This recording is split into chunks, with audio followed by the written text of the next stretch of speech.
안녕하세요. 원성도 TV를 찾아주셔서 감사합니다.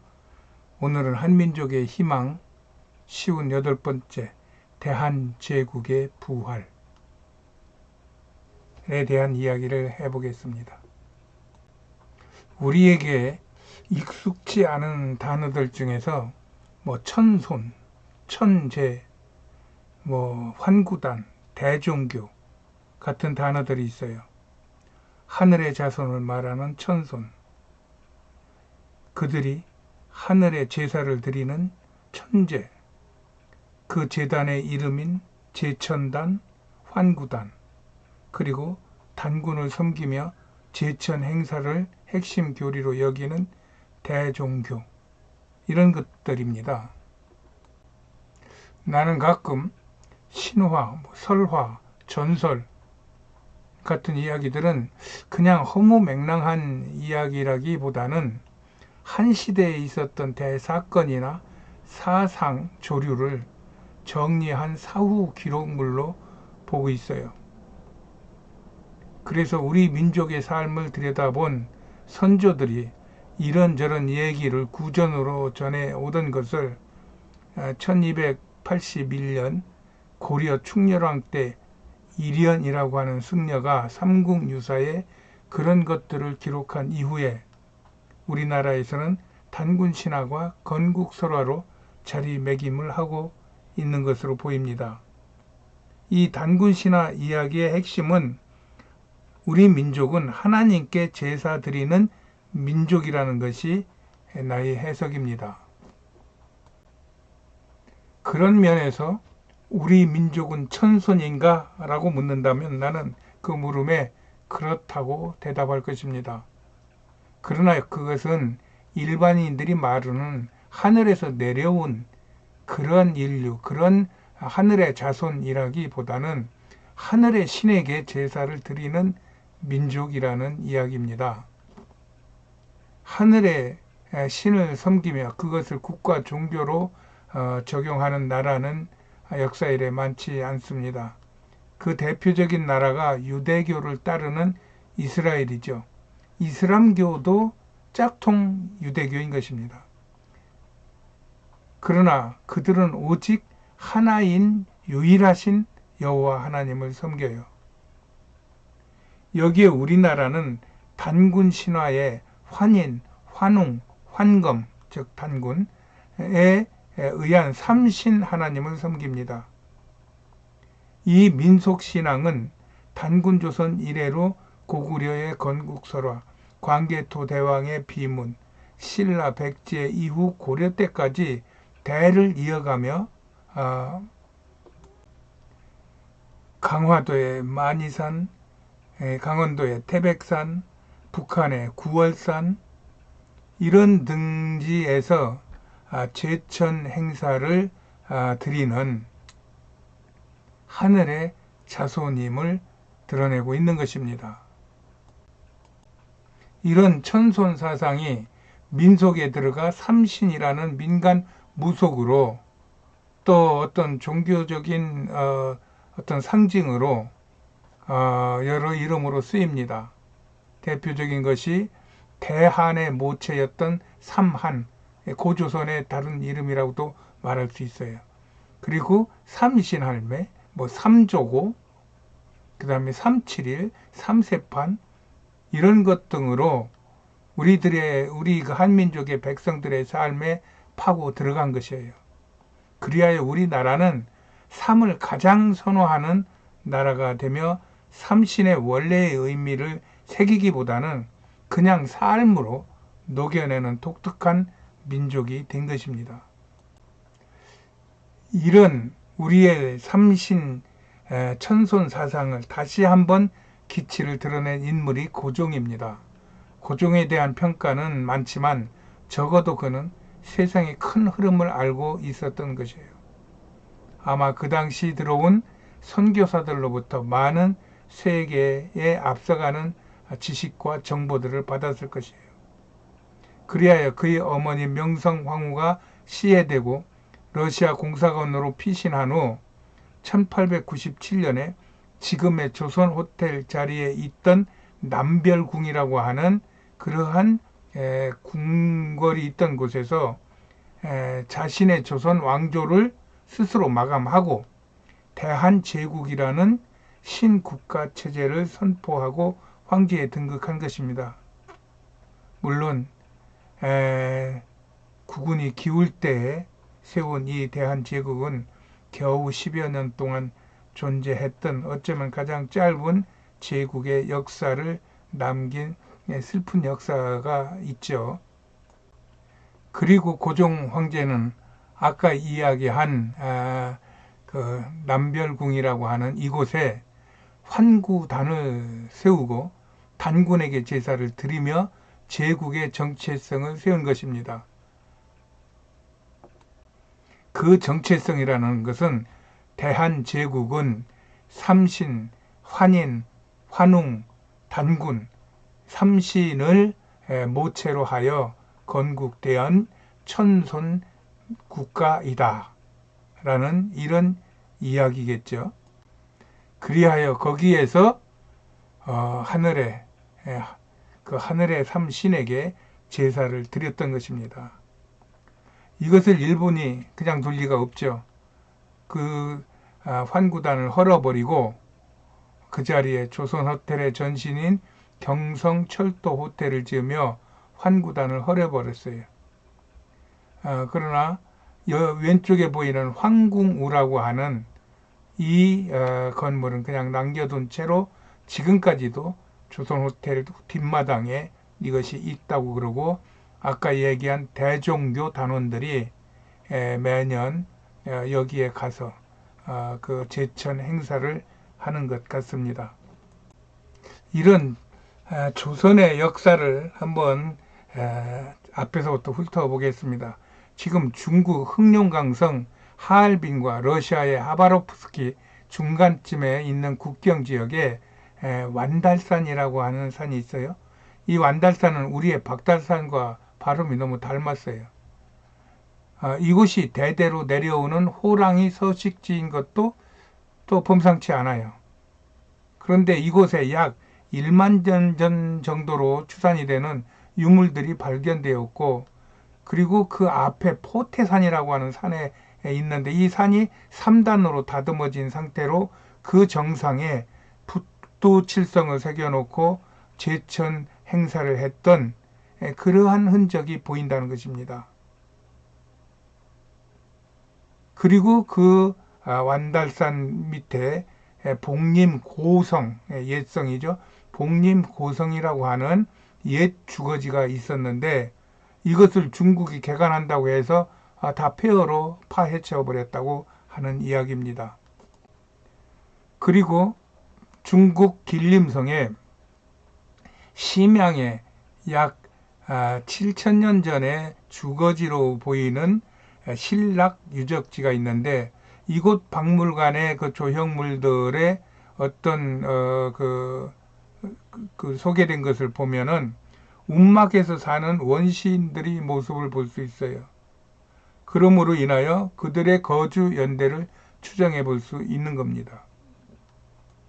그리고 더 아래로 내려오면 그 유명한 중국 내몽골의 그 홍산 지역은 적어도 7,000년 전부터 수천 년의 주거 흔적이 있는 그런 유물, 그 다음에 유적들이 천지에 깔려 있어요. 그래서 역사계의 대이슈가 되고 있는데, 이곳에서 고움 토우들이 발견되면서 완달산의 호랑이와 서로 대칭을 이루고 있는 것입니다. 제가 앞에서 말한 신화가 먼저 있었던 것이 아니고 어떤 사건, 어떤 사료가 먼저 있었다가 뒤에서 정리한 것이라고 그랬어요. 그럼 삼국유사는 1280년대에 이렇게 만들어진 거고, 지금 얘기는 수천 년 전 얘기입니다. 그래서 삼국유사를 보고 그것을 꿰맞추기 위해서 이런 호랑이, 이런 곰, 이런 유물들이 있었던 것이 아니라, 이런 유물들이나 이런 어떤 생태계를 유심히 보면서 삼국유사를 만들어냈을 것이다 하는 그런 얘기입니다. 이런 것들을 보면서 완달산의 복림고성에서 시작된 어떤 호랑이를 섬기던 부족이 추위와 식량을 위하여 남하하다가 중간에 심양에서 한번 쓰고 그 다음에 더 내려와서 홍산까지 와서 거기에서 곰을 섬기는 민족으로 발전한 것으로 보고 그들이 한민족의 원조상으로 보는 것입니다. 그리고 이런 내용을 그림으로 잘 표현한 것이 중국 산동성에 있는 무시사당의 벽화에 잘 그려져 있다는 얘기예요.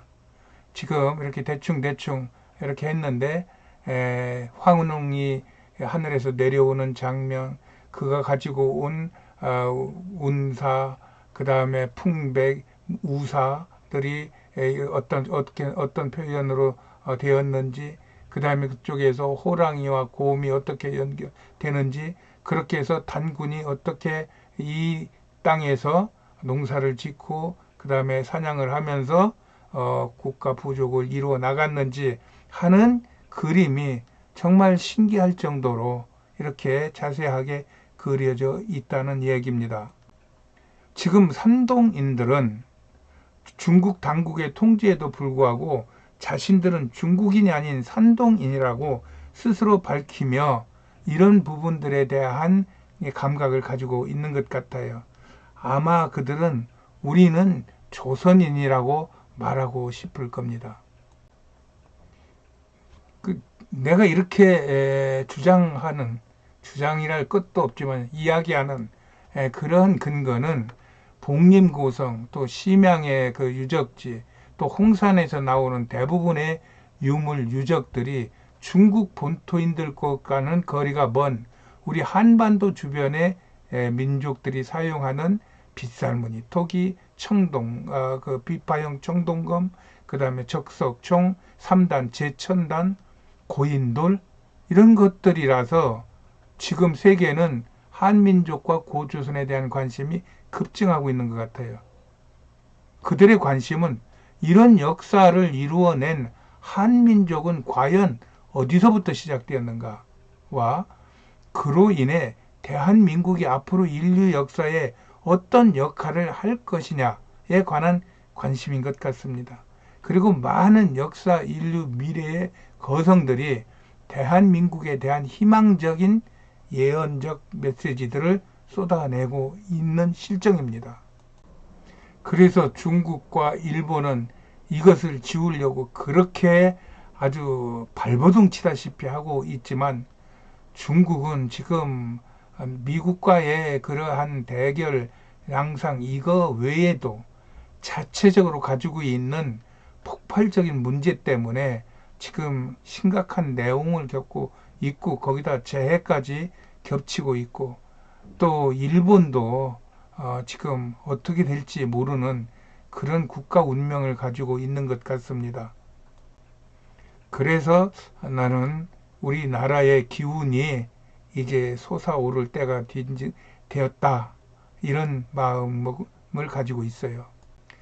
그리하여 대한민국이 세계적인 호감 국가가 되어 있고 또 그만한 기적적인 발전을 모든 세계인들이 알게 되었고 그런 힘도 역량도 역사도 문화도 가지고 있는 독특한 나라가 되었습니다. 그래서 만약 우리 대한민국의 한민족의 동류 같은 부족 같은 그 민족류로 볼 수 있는 민족들이 있어요. 역사 이래로 쭉 보면 알렉산더가 저는 트라키아인으로서 헬라 제국을 이루었다고 보고 있고 이 트라키아인이 터키인과 동족이라고 저는 보고 있는 거예요. 그 아틸라가 헝가리의 훈 제국을 만들었고 또 터키가 오스만 제국으로 세계를 다스렸고 징기스칸이 몽골 제국을 이루며 세계를 지배했었던 역사는 엄연한 사실입니다. 이제 우리 한민족이 이런 국가 주체성을 견고히 가지고 있는 북한과 평화 통일을 이루어 고종이 세우는 대한제국을 부활시켜 이 대한제국이 주체가 되어 이 한민족, 훈민족 연맹을 이루고 거기에 이스라엘의 유일신 사상을 삼위일체 하나님의 신앙으로 거듭나게 한다면 세계는 새로운 세계를 만나게 될 것입니다. 그리고 그런 움직임이 지금 세계 도처에서 이렇게 감지가 되고 있는 것입니다. 지금 세계 곳곳이 균열과 갈등을 조작하는 세력들로 인하여 지구가 폭발할 것 같은 위기까지 왔어요. 이러한 때 대한민국 국가 체제가 새롭게 재편되고 있어요. 그 와중 속에 당할 국내적, 국제적 어려움과 위험이 예견되는 것도 많지만 지금까지 하나님께서 대한민국을 지키시고 부흥케 하신 하나님께서 새 대통령을 중심으로 복음 통일을 이루고 훈족 국가들과의 연맹을 이루고 이스라엘 국가가 진정한 복음 국가로 일어나게 하시면 우리는 그들과 연합을 이루어 앞서 나가는 실질적이고 내면적인 내용적인 그런 제국의 위상을 갖게 될 것입니다. 이것은 겉으로 이름을 제국으로 바꾸고 그 대통령을 황제로 부르는 이런 외적인 시스템이 아니라 내부로부터 분출되는 그런 세계를 지도할 역량을 가지고 또 세계에 많이 예비된 우리와 같이 한 비전과 목표를 가지고 합력해서 이 세상에 큰 선한 영향력을 발휘할 수 있는데 주도적인 역할을 하는 그 내용이 제국의 위상이라는 얘기입니다. 저는 이것을 우리의 후손들을 바라보며 갖는 대한민국의 초인류 국가 비전이라고 스스로 말하고 있습니다. 오늘은 여기까지 하겠습니다. 안녕히 계세요.